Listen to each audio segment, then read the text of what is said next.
حضرت مریم رضی اللہ تعالی عنہا کو اللہ تبارک و تعالی نے بغیر باپ کے جناب عیسیٰ علیہ السلام عطا فرما دیے۔ اب اس بات کو جب لوگوں کے سامنے پیش کیا جائے گا، لوگ کیا رائے دیں گے، یہ بھی تو ایک مشکل کام ہے نا۔ وہ خاتون، وہ پاک باز عورت جس نے اپنی زندگی کے سارے اوقات ہی اللہ کے گھر مسجد میں گزارے، جس کی ماں پاک ہے، باپ پاک ہے، خاندان پاک ہے، اس خاتون کو بغیر باپ کے جب گود میں بچہ لے کے لوگوں کے سامنے جانا ہے تو کن رویوں کا سامنا کرنا ہے، یہ آپ سمجھ سکتے ہیں۔ کسی شاعر نے کہا تھا کہ الجھے الجھے بکھرے بکھرے روز و شب دیکھے گا کون، لوگ تیرا جرم دیکھیں گے سبب دیکھے گا کون۔ لوگ تو ظاہری حالات کو دیکھتے ہیں اور فیصلہ کر دیتے ہیں، سبب کیا ہوا تھا، وجہ کیا بنی تھی، تصویر کا دوسرا رخ کیا، اس پر تو غور ہی کوئی نہیں کرتا۔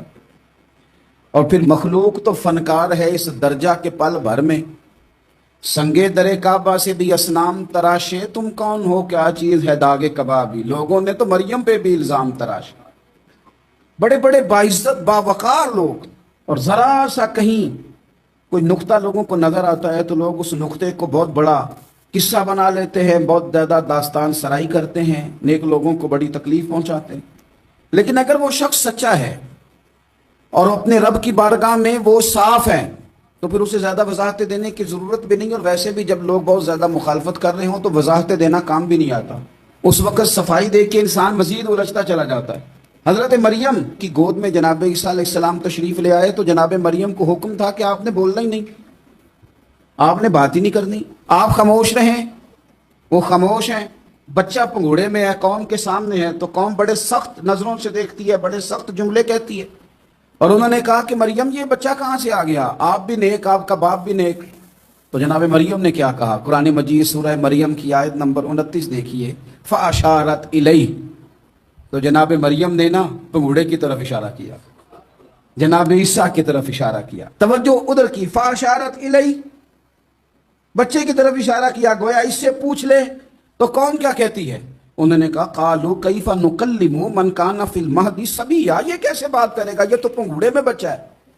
پنگوڑے میں بچے بھی کبھی بولے ہیں، وہ بولتے ہیں بھائی پر جب رب چاہے، اور جب اللہ اپنے بندوں کو صاف کرنا چاہے، اور جب رب اپنے بندوں کی عزتوں کا محافظ بنے تو بچے پنگوڑوں میں بھی بولتے ہیں۔ جناب یوسف کے لیے بھی بولا تھا، جناب عیسیٰ بھی پنگوڑے میں بولے تھے، جناب جریج کے لیے بھی بولا تھا، بچے بولتے ہیں لیکن کب، جب رب چاہے۔ کیسے بولے گا، یہ تو پنگوڑے میں ہے۔ لیکن جب انہوں نے دیکھا نا بچے کی جانب، آپ نے منہ سے نہیں کہا، وہاں تو حکم تھا چپ رہنا ہے، وہ خاموش تھی، پنگوڑے کی طرف اشارہ کر کے کہا اس سے پوچھ لو جو پنگوڑے میں ہے۔ تو جناب عیسیٰ پنگوڑے سے بولے اور سیدھے ہاتھ کے اشارے کر کر کے بولے، کیا کہتے ہیں، فرمانے لگے قال انی عبد اللہ۔ عیسائیوں نے کل کلاں کو کہنا تھا نا وہ اللہ کے بیٹے ہیں، تو انہیں بات یہاں سے شروع کی، کہنے لگے لوگوں سنو میں اللہ کا بندہ ہوں۔ بات شروع یہاں سے کی، جو کل بات ہونی تھی آج اس کا اظہار کیا، کہنے لگے انی عبد اللہ، میں اللہ کا بندہ ہوں، آتانی الکتاب، مجھے کتاب دی گئی ہے، وجعلنی نبیا، اور رب نے مجھے نبی بنا کے بھیجا ہے۔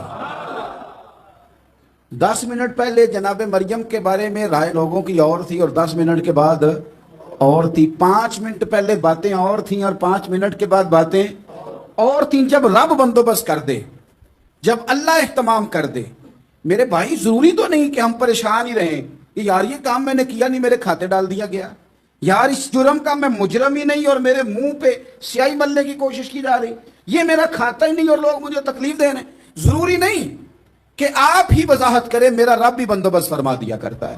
اور جو اہتمام اللہ کرتا ہے نا، جو بندوبست رب کرتا ہے، آزمائش آ جاتی ہے، بڑے بڑوں پہ آ جاتی ہے، لیکن بعض اوقات بڑی تکلیف ہوتی ہے جب اس بندے کو لوگ کٹہرے میں کھڑا کر دیں جس کا جرم ہی کوئی نہیں، اس شخص سے لوگ سوال جواب شروع کر دیں جس بیچارے کے خیال میں بھی وہ بات نہیں، پھر وہاں وضاحتیں دینا، نہ کردہ گناہوں کی وضاحتیں دینا، یہ بڑا بوجھ بنتا ہے، بڑی تکلیف ہوتی، اور لوگ کرتے ہیں یہ کام۔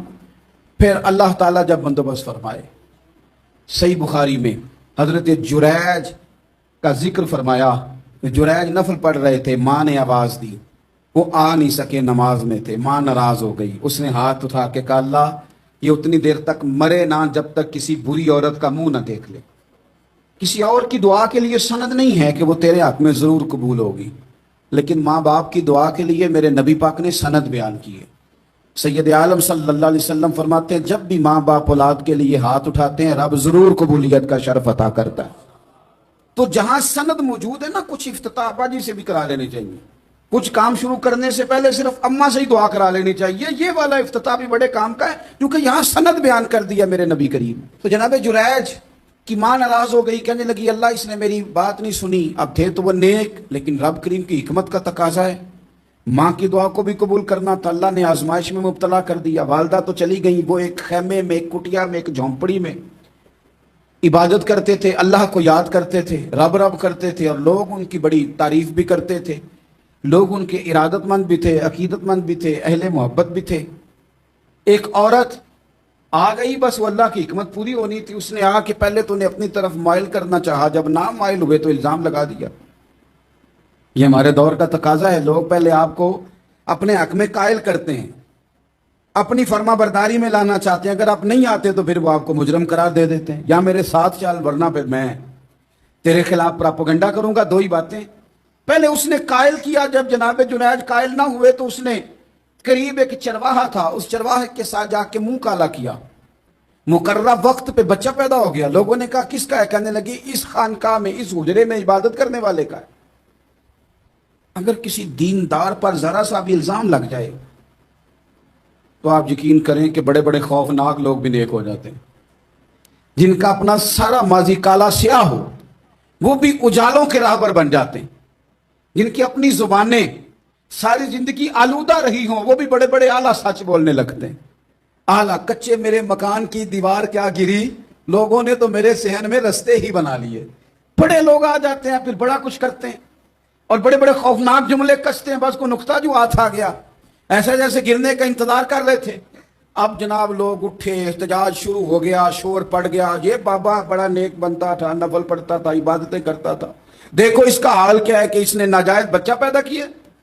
بغیر تحقیق کے میں کہہ چکا ہوں کہ الجھے الجھے بکھرے بکھرے روز و شب دیکھے گا کون، لوگ تیرا جرم دیکھیں گے سبب دیکھے گا کون، لوگ تیرا جرم دیکھیں گے سبب کوئی غور نہیں کرتا کہ وجہ کیا تھی۔ او بھائی کچھ تو مجبوریاں رہی ہوں گی، یوں ہی کوئی بے وفا نہیں ہوتا۔ الزام لگا دیا، شور ہوا، احتجاج ہوا، دنیا کٹھی ہوئی، ان کا انہوں نے اجرا گرا دیا، مارا بھی، پیٹا بھی، ایک نیک آدمی کو بدنام بھی کیا، برا بھلا بھی کہا، گالیاں بھی دی، جو کر سکتے تھے کیا۔ اب جب سزا دینے لگے نا تو جناب جریج کہنے لگے تھوڑی سی اجازت دیتے ہو، مار تو تم نے دینا ہی ہے۔ کہا جناب ٹھیک ہے دیتے ہیں۔ انہوں نے کہا صرف 2 نفل پڑھنے ہیں۔ اب وہ نفل پڑھ رہے تھے تو لوگ اس وقت بھی کہہ رہے تھے فراڈ ہی کر رہا ہے، دھوکہ ہی دے رہا ہے، چونکہ ذہن بن گیا نا، بدگمانی آ گئی۔ انہوں نے 2 نفل پڑھ کے ہاتھ اٹھائے، کہا اللہ جانا تو میں نے ہے، پر اس رسوائی کے ساتھ جنازے تک نہیں خراب ہو جاتے، قبریں تک نہیں لوگ بدنام کر دیتے، کہا اللہ جانا تو ہے پھر اس رسوائی کے ساتھ، تو میری مدد فرما، اب تو میرا کیس تیری ہی عدالت میں ہے، تو رحمت کا دروازہ کھول۔ ہاتھ اٹھائے، دعا مانگی، نفل پڑھے، پورے مجمع پہ نظر دوڑائی، کوئی نہیں تھا سپورٹ کرنے والا۔ کل تک جو کہتے تھے نا تیرے لیے جیئیں گے، تیرے لیے مریں گے، ساری عمر ہی آٹا گدہ ہے، لکھاں کیتے نہیں پیڑے، اب وقت آیا ہی تے محمد بخشا کوئی نہیں ہو بیٹھا نیڑے، ایک بندہ بھی نہیں تھا، ووٹر سپورٹر ساتھ دینے والا کوئی نہیں تھا۔ تو جناب جنید بچے کی طرف اشارہ کر کے کہنے لگے کوئی نہیں بول رہا، تو ہی بول کے بتا دے تیرا باپ کون ہے، تو ہی بول کے بتا دے کون ہے۔ اللہ اکبر، میرا رب جب چاہے تو بچے بولتے ہیں، رب چاہے تو گونگے بولتے ہیں، رب جب چاہے تو پھر پتھر بھی بولتے ہیں۔ جب کہا نا تو ہی بتا تو بچہ بولا، اور بول کے کہنے لگا میرا باپ جریج نہیں، میرا تو وہ ہے جو بکریاں چرانے والا ہے، وہ میرا باپ۔ جب رب کریم نے توفیق دی تو بچہ بول پڑا۔ جب رب بندوبست کرتا ہے کسی کی عزت کی حفاظت کا تو پھر کوئی اسے رسوا کر سکتا۔ یاد رکھنا جب رب محافظ ہو تو پھر لوگوں کا پراپوگنڈا وہاں کچھ کر سکتا۔ لوگ کئی دفعہ بڑا گہرا جال بنتے ہیں، سازش کا رنگ بڑا گہرا ہوتا ہے، عام سادے آدمی اس کو سمجھ نہیں پاتے، اس پراپوگنڈے کا حصہ ہو جاتے ہیں، انہیں پتہ ہی نہیں چلتا یہ بات دراصل کیا کی جا رہی ہے۔ یہ کتنی گہری حسد کی آگ ہے جس کو لوگ بغض کے ساتھ ہوا دے رہے ہیں، اپنی عداوت کے ساتھ اس کو زیادہ چلا رہے ہیں. حضرت سیدنا عائشہ صدیقہ رضی اللہ تعالیٰ عنہ بیان کرتی ہیں، اور لطف کی بات یہ بھی بخاری میں موجود ہے. میں نے جناب جنید کا قصہ عرض کیا تو بخاری سے، یہ عرض کر رہا ہوں تو بخاری سے. یہ واقعہ میں حضور کی امت کے کسی ولی کا بیان کرتا تو لوگوں نے کہنا تھا ہماری سمجھ میں نہیں آتا. بعض لوگوں کا خیال ہے کہ داتا صاحب کی کرامت بھی نبی پاک کی بیان کریں. او خدا کے بندوں کو خیال کرو، داتا صاحب تو کئی سو سال بعد آئے ہیں، وہاں اگر کوئی کرامت ہوگی تو حضور بیان کریں گے. اگر نبی کریم نے پچھلے بنی اسرائیل کے ولیوں کی کرامتیں بیان کر کے تمہیں بتائی ہیں تو اس کا معنی یہ ہے کہ اگر وہاں اللہ یہ شان عطا کر سکتا ہے تو تم تو امتوں کی سردار امت ہو. ان پر تو نیرا فضل ہے، تم پر تو رب کا فضل کبیر ہے. تو بس لوگ سمجھنے کو تیار نہیں، پچھلوں کی مان لیتے ہیں. جناب آصف بن برخیہ کی کرامت جو سورہ نمل میں آئی وہ تو مانیں گے، پر غوث پاک کی کرامت یہ پتہ نہیں عجیب فلسفہ ہے، اور کس طرح کا فلسفہ ہے یہ سمجھ سے بالاتار ہے کہ بنی اسرائیل کا کوئی ولی ہو تو اس کی کرامت ہو سکتی ہے، اور نبی پاک کی امت کا ہو تو اس کی ہو ہی نہیں سکتی. کیا معنی ہے اس بات کا؟ اور لوگ ہیں کہ داد و تحسین دے رہے ہیں، واہ واہ کر رہے ہیں. اللہ تعالیٰ سمجھنے کی توفیق عطا فرمائے.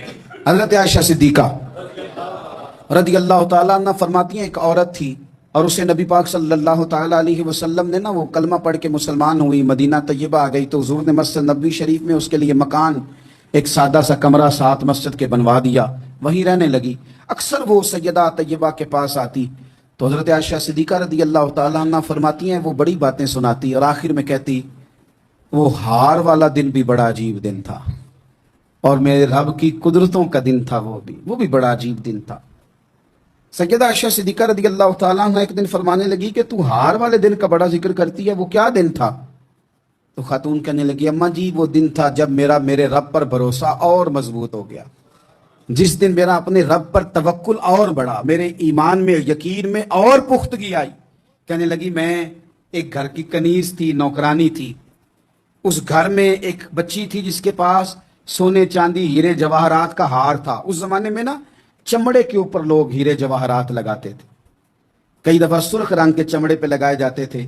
وہ بچی پہنتی تھی تو کہتی ہوں بچی کے اس نے اتار کے رکھا یا اس سے گرا وہ ہار تو چیل اسے اٹھا کے لے گئی گوشت سمجھ کے، اور میرے سامنے اٹھا کے لے گئی. گھر والوں نے مجھ سے پوچھا، یہ بخاری میں موجود ہے، گھر والوں نے پوچھا مجھ سے کہ وہ ہار کہاں ہے تو میں نے کہا چیل اٹھا کے لے گئی.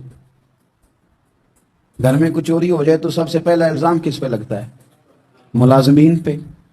کہتے انہوں نے مجھے بڑا مارا، بڑی تکلیف دی، حتیٰ کہ میری شرمگاہ تک کی تلاشی، میری عزت اتنی خراب کی میں بتا نہیں سکتی. میں نے اپنی زندگی میں ایک واقعہ دیکھا، ایک امیر گھر میں چوری ہو گئی، ملازم کو اتنا مارا کہ وہ چارپائی پہ پڑ گیا.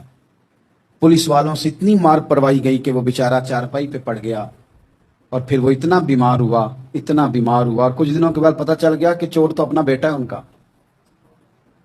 پھر اس کا انتقال ہو گیا. اب وہ سیٹھ صاحب اور گھر والے آ کے نا مرنے والے کے کان میں معافیاں مانگ رہے ہیں، کان میں. تو میں نے ان سے پھر کہا تھا کہ یہ تو اب چلا گیا ہے، تمہارا زور چلتا تھا نا تو تم نے قانون خریدا اور تم نے اسے جتنا ہو سکا تم نے اسے مار پڑوائی. تمہارے پاس جو عدالتیں تھی تم نے وہاں کاروائی کی، اب ایک عدالت قیامت کے دن لگے گی. یہ کمزور تھا نا، کچھ کر نہیں سکا. میرے نبی پاک صلی اللہ علیہ وسلم نے فرمایا سن لو، اگر سینگ والی بکری نے بغیر سینگ والی بکری کو تکلیف دی ہوگی نا تو قیامت کے دن اسے بھی بدلہ دینا پڑے گا کہ تیرے پاس سینگ تھے اور تو نے اسے مارا تھا. وہ خاتون عرض کرتی ہے سیدہ عائشہ کی خدمت میں کہ مجھے بڑا مارا، مجھے تکلیف دی، میں کہہ رہی تھی کہ میرے سامنے چیل لے گئی ہے پر وہ نہیں مان رہے تھے. اماں جی انہوں نے مجھے بڑا مارا. حضرت عائشہ صدیقہ کہتی ہیں پھر کیا ہوا؟ کہنے لگی اماں جی جب کوئی میرا مددگار نہ رہا، مجھے تکلیف دے رہے تھے، رسوا کر رہے تھے، تو میں نے اپنے رب سے مدد چاہی، میرے رب کی طرف میں نے توجہ کی، میں نے کہا مالک اب تو ہی میرا مددگار ہے. کہتی ہے وہ مجھے مار رہے تھے تو وہ چیل جو ہار لے گئی تھی وہی لے کے واپس آ گئی، اور ہمارے سروں کے قریب لا کے اس نے جب اس ہار کو پھینکا وہ مجھے چھوڑ کے سائیڈ پہ ہوئے، وہ میری بے گناہی جان گئے. لیکن آپ کو بتاؤں اس دن سے میرا اپنے رب پر یقین اور بڑھ گیا. مجھے سمجھ آ گئی کہ جب انسان پورا ٹوٹ جاتا ہے اور جب کوئی چاروں جانب اس کا مددگار نہیں ہوتا تو رب تو ہوتا ہے نا، اللہ تو اس کا مددگار ہوتا ہے نا، وہ تو پھر اپنے اس بندے کی مدد کرتا ہے نا.